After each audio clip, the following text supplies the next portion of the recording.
High guys, I am G K. Navtale. You are watching our YouTube channel easy maths tricks. आपण सध्या class 12 चा pair of straight line पाहत आहे, ज्यामध्ये exercise 1.2 मधला क्वेश्चन नंबर 1 आणि क्वेश्चन नंबर 2 आपला कंप्लीट झालेला आहे. सॉरी 4.1 मधला क्वेश्चन नंबर 1 2 कंप्लीट झालेला आहे. यासोबतच पेअर ऑफ स्ट्रेट लाईन मधले जे दोन महत्त्वाचे इम्पॉर्टंट थेरम्स होते ते सुद्धा आपण घेतलेले आहे आणि पेअर ऑफ स्ट्रेट लाईनचा सर्व बेसिक कन्सेप्ट सुद्धा आपला झालेला आहे. आज आपण पाहणार आहे पेअर ऑफ स्ट्रेट लाईन मध्ये एक्सरसाइज 4.1 मधला क्वेश्चन नंबर 3, ज्यामधले काही क्वेश्चन्स आपण इथं पाहणार आहे. पहा, आता पेअर ऑफ स्ट्रेट लाईन मध्ये तुम्हाला बराचसा सिलेबस रिड्यूस झालेला आहे आणि पेअर ऑफ स्ट्रेट लाईन जवळपास तुम्हाला यावर्षी 6 ते 7 मार्क्स साठी राहणार आहे, ज्यामध्ये हे जे क्वेश्चन्स आहेत हे मोस्ट इम्पॉर्टंट क्वेश्चन्स आहेत. आज आपण जे क्वेश्चन्स पाहणार आहे या दोन क्वेश्चन्स पैकी एक क्वेश्चन तुम्हाला मॅक्झिमम चान्सेस आहेत की एक्झाम मध्ये राहू शकतो. तर पहा, आज आपण क्वेश्चन नंबर 3 स्टार्ट केला आहे, ज्यामध्ये आपल्याला दिलेला आहे find the joint equation of pair of lines through the origin which are perpendicular to the lines represented by 5x² - 8xy plus 3y² = 0. आधी तर आपल्याला हा क्वेश्चन समजून घ्यायचा आहे की क्वेश्चन काय आहे. तर क्वेश्चन काय आहे, find the joint equation of pair of lines. आपल्याला अशा पेअर्स ऑफ लाईनचं जॉइंट इक्वेशन घ्यायचं आहे, अशा दोन लाईनचं जॉइंट इक्वेशन घ्यायचं आहे ज्या लाईन ओरिजिन मधून जात आहे. हा झाला आपला पहिला कन्सेप्ट. पुढे काय म्हटलेलं आहे, त्या लाईन परपेंडिक्युलर आहेत अशा दोन लाईनला, आपल्या ज्या दोन लाईन विचारलेल्या आहेत त्या दोन लाईन आपल्याला अशा दोन लाईनला परपेंडिक्युलर आहे ज्या दोन लाईनचं joint equation 5x² - 8xy plus 3y² = 0 आहे. म्हणजे आता आपल्याला जे इक्वेशन दिलेलं आहे हे इक्वेशन ऍक्च्युअली आपल्याला ज्या लाईनचं जॉइंट इक्वेशन काढायचं त्यांचं नसून आपल्या ज्या लाईन आहेत त्या लाईन ज्या दोन लाईनला परपेंडिक्युलर आहेत त्या दोन लाईनचं हे इक्वेशन आहे. तर मग आता आपल्या लाईनचं जॉइंट इक्वेशन कसं काढायचं, तर पहा, सुरुवातीला आपण जे इक्वेशन दिलेलं आहे मीन्स गिव्हन इक्वेशन इज काय इक्वेशन आहे, तर 5x² - 8xy plus 3y² = 0. याला आपण कम्पेअर करू, कम्पेअरिंग विथ कोणासोबत कम्पेअर करायचं, तर याला कम्पेअर करू ax² plus 2hxy plus by² = 0 सोबत. इथून आपल्याला a ची व्हॅल्यू 5 येत आहे, b ची व्हॅल्यू 2h ची व्हॅल्यू आपल्याला मिळत आहे 2h = -8 आणि b = 3. आपल्याला माहिती आहे की सम ऑफ स्लोप म्हणजे m1 plus m2 ची व्हॅल्यू -2h/b राहते, तर m1 plus m2 = -2h/b = -2h ची value -8/b is 3 means minus minus get cancel, we get m1 plus m2 = 8/3. m1 plus m2 आपल्याला मिळाला आहे. असाच आपल्याला m1 × m2 सुद्धा माहिती आहे. Product of slopes is a/b. a is 5, b is 3. 5/3. आपल्याला इथं m1 × m2 ची सुद्धा व्हॅल्यू मिळालेली आहे, ती आहे 5/3. ह्या ज्या दोन आपल्याला व्हॅल्यू मिळाल्या आहेत ह्या दोनही व्हॅल्यू मोस्ट इम्पॉर्टंट आहेत, युजफुल आहेत. पुढे पहा, आता आपल्याला काय माहिती आहे, since required lines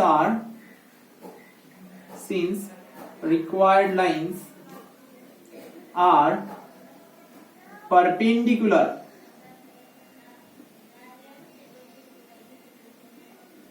to the lines represented by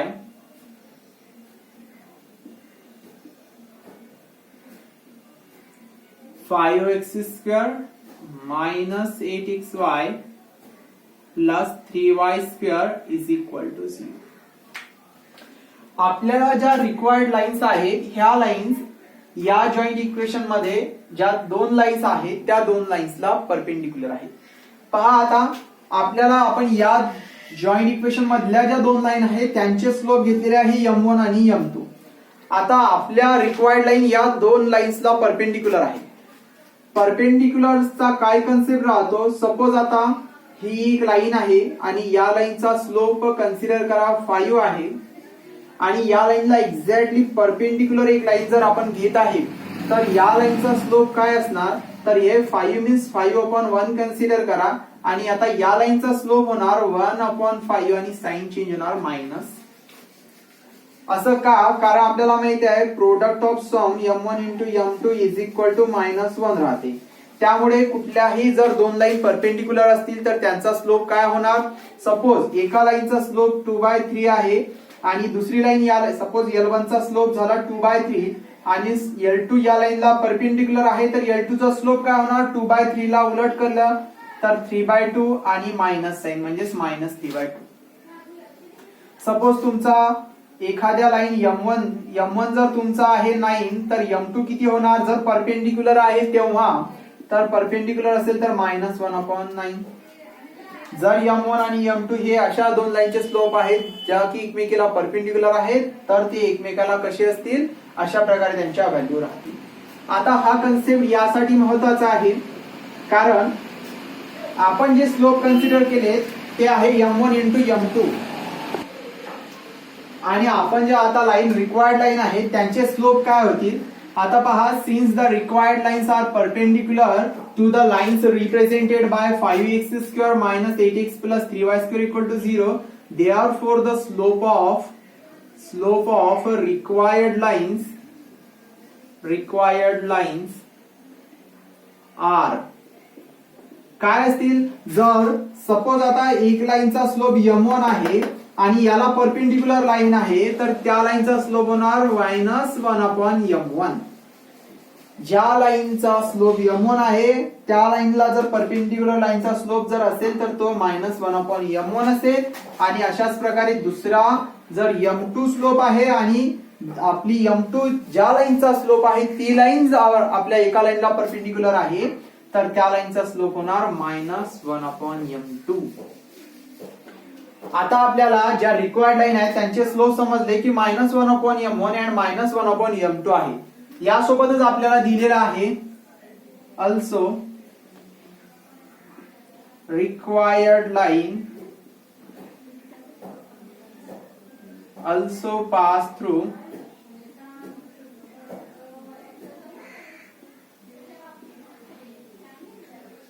origin.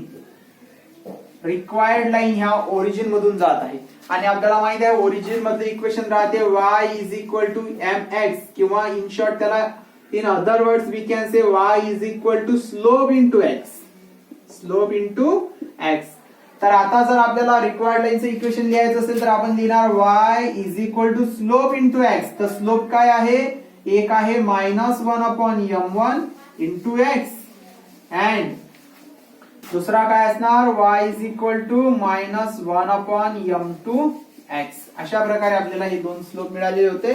त्यानुसार आपल्याला हे रिक्वायर्ड लाईनचे दोन इक्वेशन मिळालेले आहे. आता याच इक्वेशन्सला आपण थोडं स्टँडर्ड फॉर्म मध्ये जर लिहायचं असेल तर काय लिहू शकतो? पहा, हा m1 या बाजूला घेऊन या आणि हे -x राहिले. आता -x ला मी जर इकडे आणलंय तर ते काय होणार? x. therefore the required equations of line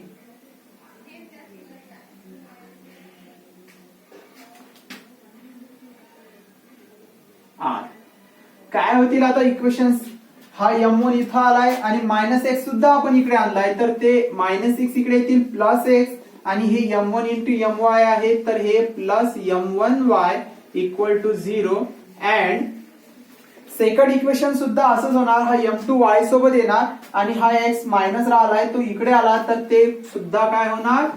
x + m2y = 0.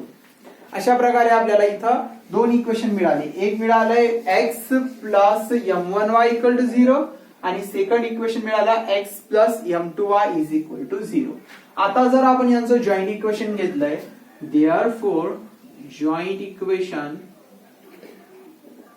therefore joint equation of required line is काय असणार यांचं joint equation? x + m1y into x + m2y = 0. आता x ने ब्रॅकेटला मल्टिप्लाय करा नंतर m1y ने सेकंड ब्रॅकेटला मल्टिप्लाय करा.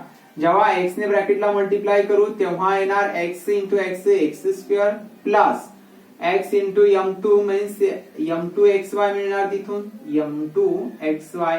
ठीक आहे. आता m1y ने मल्टिप्लाय केलं तर m1xy plus m1 into m2y square equal to 0.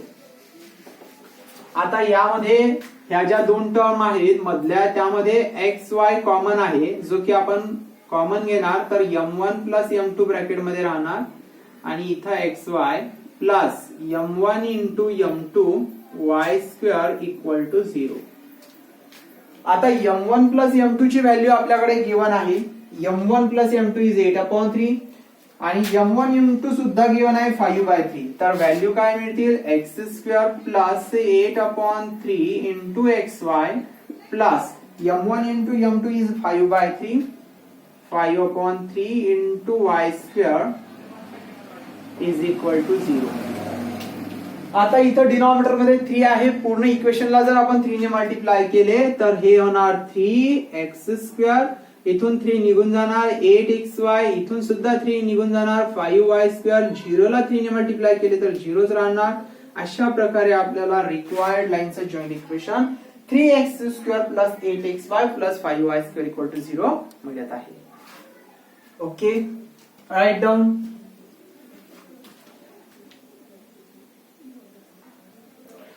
पहा, जसं आपण आता एक्झाम्पल नंबर 1 पाहिलं सेम तसंच आता क्वेश्चन नंबर 2 सुद्धा आहे. 5x square plus 2xy minus 3y square equal to इथे आपल्याला जॉईंट इक्वेशन दिलेलं आहे. क्वेश्चन नंबर जसा 1 होता तसाच 2 असल्यामुळे मी पूर्ण इक्वेशन जसंच्या तसं आन्सर जसंच्या तसं ठेवत आहे. फक्त ज्या व्हॅल्यू चेंज होत आहेत त्या व्हॅल्यू आपण चेंज करू. म्हणजे तुम्हाला आणि ज्या विद्यार्थ्यांना जर हे एक्झाम्पल जमत असेल तर त्यांनी स्वतः करून पहा आणि कुठे डिफिकल्टी आली तर मग हा व्हिडिओ पूर्ण पहा आणि तुम्हाला जे काय डिफिकल्टी असेल ते तुम्ही सॉल्व्ह करू शकता. काय दिलेलं आहे गिवन इक्वेशन आता 5x square plus 2xy minus 3y square equal to 0. याला आपण कम्पेअर करू ax square plus 2hxy plus by square सोबत. a ची व्हॅल्यू मिळाली 5, 2h मिळाला इथून 2 आणि b आता मात्र -3 आहे. आपल्याला माहिती आहे m1 plus m2 is equal to minus 2h upon b is equal to minus 2h means 2 b means -3. तर ही व्हॅल्यू काय होणार मायनस कॅन्सल होणार आणि 2/3 मिळणार. m1 इंटू m2 जर आपण घेत आहे a अपॉन b तर a आपला 5 आहे. b आता मात्र -3 आहे. ती व्हॅल्यू इथं आपण -5/3 अशी लिहिणार. Sum of product sum of slope आणि सम ऑफ प्रोडक्ट आपल्याला मिळालेला आहे.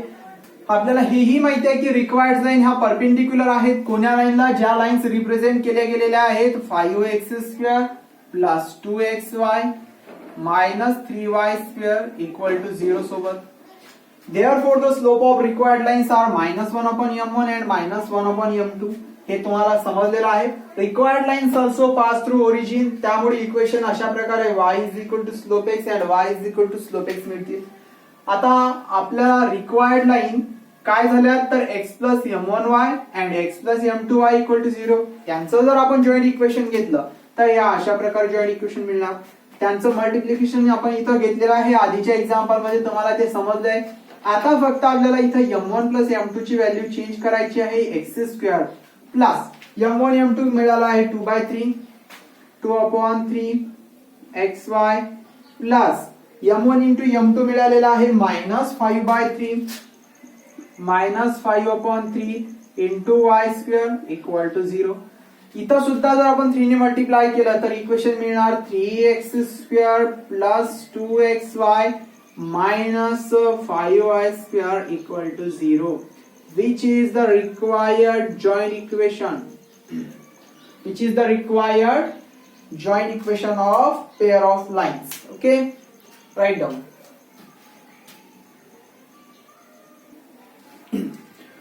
Question number 4 काय म्हणतोय? Find k if a sum of the slope of the lines represented by x square plus kxy minus 3y square equal to 0 is a twice their product. पहिले question समजून घ्या. आपल्याला k ची value find करायची आहे. त्यासाठी आपल्याला sum of slope दोन लाईन्स आहेत ज्या रिप्रेझेंट केल्या गेल्या x square plus kxy minus 3y square equal to 0 नी. त्या दोन लाईनच्या स्लोपची सम मीन्स ऍडिशन ही आपल्या प्रोडक्ट ऑफ स्लोपच्या ट्वाइस आहे अशी आपल्याला कंडिशन दिली आहे. तर सुरुवातीला आपण गिव्हन इक्वेशन लिहून घेणार. गिव्हन इक्वेशन इज, आता काय इक्वेशन आहे तर आहे x square plus K x Y minus 3y square equal to 0. आता याला कम्पेअर करूया. Comparing with ax square plus 2hxy plus by square equal to 0. इथून a इज इक्वल टू 1 आणि 2h is equal to k, b is equal to -3 अशा value मिळतील. आपल्याला माहित आहे sum of slope means m1 plus m2, m1 plus m2. त्याआधी एक line लिहून घ्या. Late m1 and m2 be the slope of lines represented by कशाने रिप्रेझेंट केले गेलेले आहे. X square plus K x Y minus 3y square is equal to 0. Okay. आता आपण इथं सम ऑफ स्लोप घेणार म्हणजे m1 प्लस m2 घेणार. m1 प्लस m2 याच बाजूला घेऊया. m1 प्लस m2 किती येणार -2h अपॉन b. तर -2h ची व्हॅल्यू किती आहे k अपॉन b इज -3 म्हणजेच k upon 3. m1 plus m2 ची व्हॅल्यू मिळत आहे k अपॉन 3. अशाच प्रकारे m1 इंटू m2 घेऊया.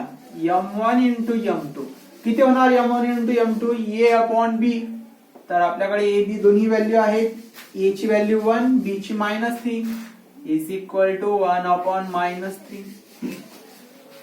आता कंडिशन काय दिलेली आहे. अकॉर्डिंग टू गिव्हन कंडिशन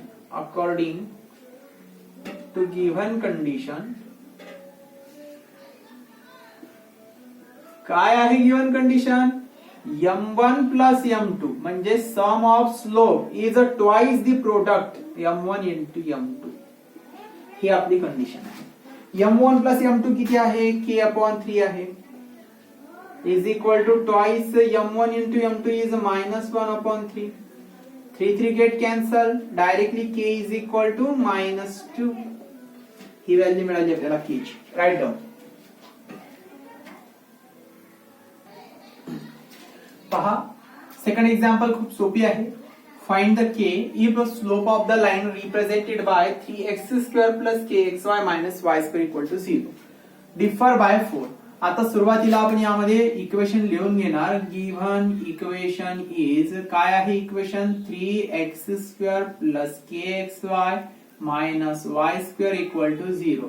याला जर आपण कम्पेअर करत आहे comparing with ax square plus 2hxy plus by square equal to 0.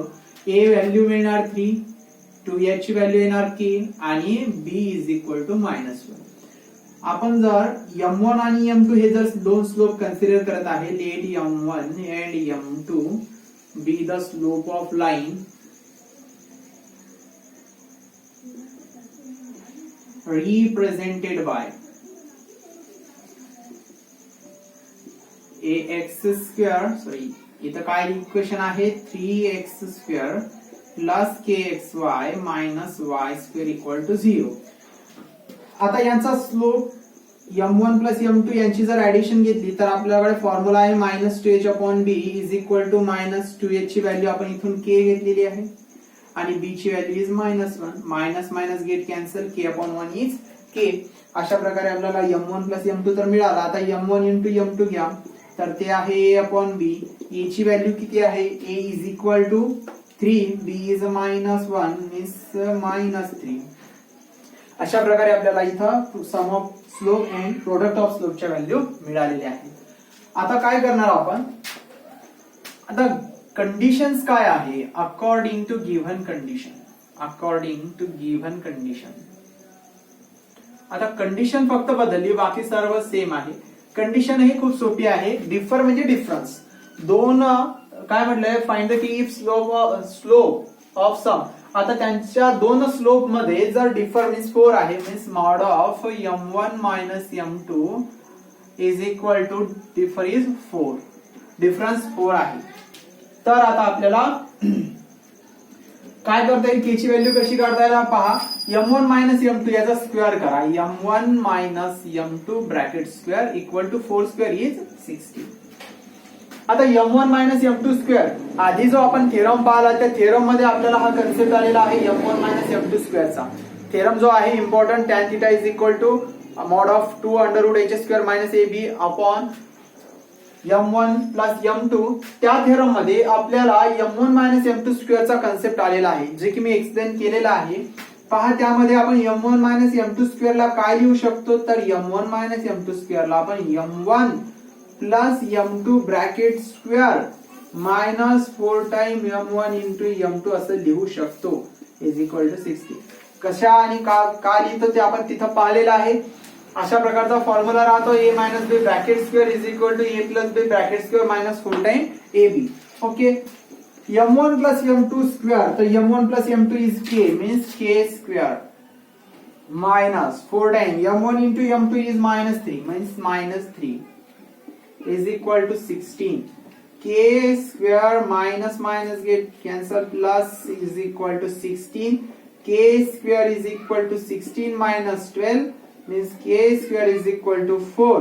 Therefore K is equal to plus minus 6. काय मिळाली K ची value plus minus 2. Write down. पहा आता थर्ड एक्झाम्पल मध्ये गिवन इक्वेशन पहा काय दिलेलं आहे. Given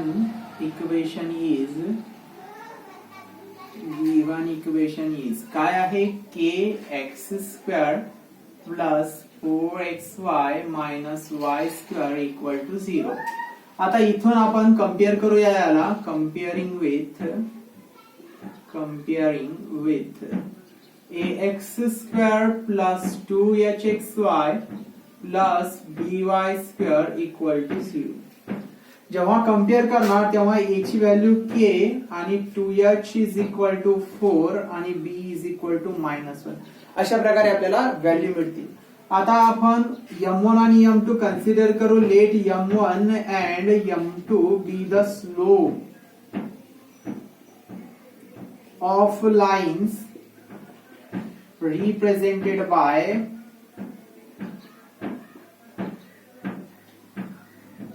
kx square plus 4xy minus y square equal to 0. आपल्याला माहित आहे की सम ऑफ स्लोप म्हणजे m1 plus m2 is equal to minus 2h upon b. तर मायनस 2h ची व्हॅल्यू आहे 4 अपॉन b ची value is minus 1. Minus minus cancel होऊन आपल्याला 4 मिळणार. अशाच प्रकारे m1 इंटू m2 जर आपण घेत आहे तर ते असणार a अपॉन b. a ची व्हॅल्यू आहे k आणि b ची व्हॅल्यू आहे मायनस 1 म्हणजेच आपल्याला व्हॅल्यू मिळाली मायनस k. आता आपल्याला कंडिशन काय आहे त्यावरती आपण k ची व्हॅल्यू फाइंड करू शकतो. म्हणजेच काय तर अकॉर्डिंग टू गिवन कंडिशन काय आहे गिवन कंडिशन पाहूया. चला क्वेश्चन मध्ये काय दिलेलं आहे त्यांनी. Slope of one of the lines, एका लाईनचा स्लोप म्हणजे m1 हा कसा आहे, exits the slope of the other by 8. दुसऱ्या स्लोप पेक्षा 8 ने अधिक आहे म्हणजेच m1 प्लस 8. ठीक आहे. आता m1 प्लस m2 पहा काय मिळालेलं आहे. नाव m1 plus m2 is equal to काय गिवन आहे m1 प्लस m2 तर 4 आहे. मग m1 म्हणजेच काय, m1 ची व्हॅल्यू तर आपल्याला m2 प्लस 8 दिसत आहे plus m2 is equal to 4. इथं आपण m1 ची व्हॅल्यू m2 प्लस 8 लिहिली. आता m2 plus m2 2 time m2 होणार plus 8 is equal to minus 4 आणि 2m2 is equal to minus 4 minus 8 होणार. सॉरी हे 4च राहणार आणि हे 8 त्या बाजूला जाणार म्हणजे 4 मायनस 8 होणार. ओके, 4 मायनस 8 म्हणजेच मायनस 4 राहणार. 2m2 is equal to minus 4 म्हणजे m2 आपल्याला मिळणार मायनस 2. M2 ची व्हॅल्यू -2 मिळालेली आहे. आता प्रोडक्ट यांचा M1 into M2 is equal to -K आहे आणि M1 ची व्हॅल्यू आपल्याला M2 प्लस 8 माहिती आहे. M2 प्लस 8 इंटू M2 ची व्हॅल्यू सध्या तरी आपण असंच राहू देऊया याला -K. आता M2 ची व्हॅल्यू जर आपण पुट केली -2 plus 8 into -2 is equal to -K, तर हे काय होणार, यांच्यामध्ये डिफरन्स आहे 6 -2 इज इक्वल टू -K. म्हणजे K is equal to -12 is equal to -K.